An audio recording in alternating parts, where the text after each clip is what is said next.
Developmental Behavioral Pediatrician, we're fellowship trained pediatricians. So we go through pediatrics and then we specialize in how kids grow and how kids develop. We are trained with psychologists and physical therapists and occupational therapists and speech pathologists and educators. And the reason they do that is because kids with special needs often are going to be involved in multiple layers of support throughout the community. There are 700 developmental behavioral pediatricians in the country.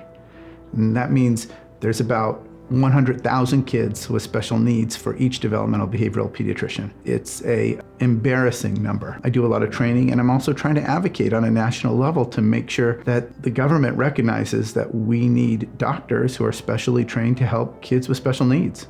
But many of the kids I get to follow 8, 9, 10 years, and my favorite part is when I have to say, you have to leave me.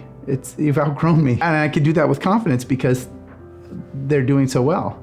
People often say to me, gosh, your job must be so hard, seeing kids who struggle every day. And it's not. I've got the best job. I meet families who love their kids as much as I love my kids. I get to offer advice and support. It's the parent who are in the trenches, right? They go home and deal with all the trials and tribulations. They've got the hardest job. California had some wonderful providers.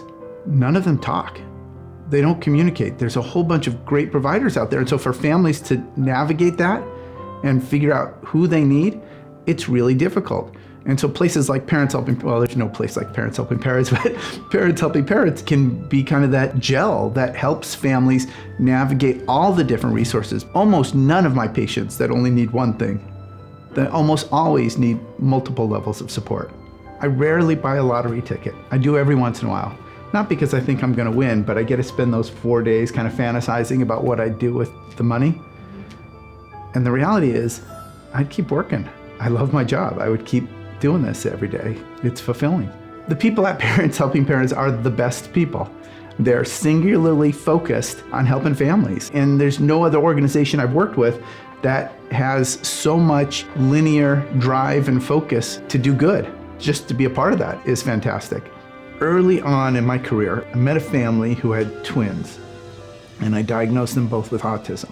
When I do that, I really de-emphasize the labels, because treatment is not about the labels, and everybody with autism, they're different. So it's really, what does your child need? And I talk about that in life.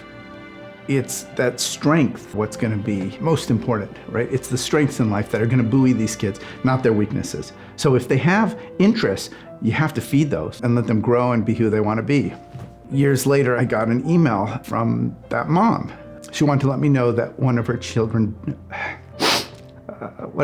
died.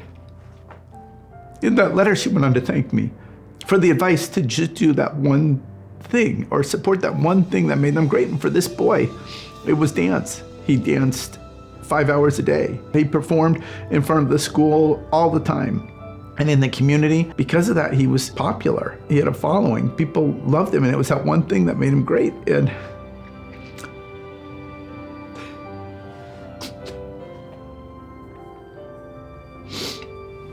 here's this mom, in the darkest of times, was reaching out to thank me, right? That's, you never know how much impact you have till something like that happens.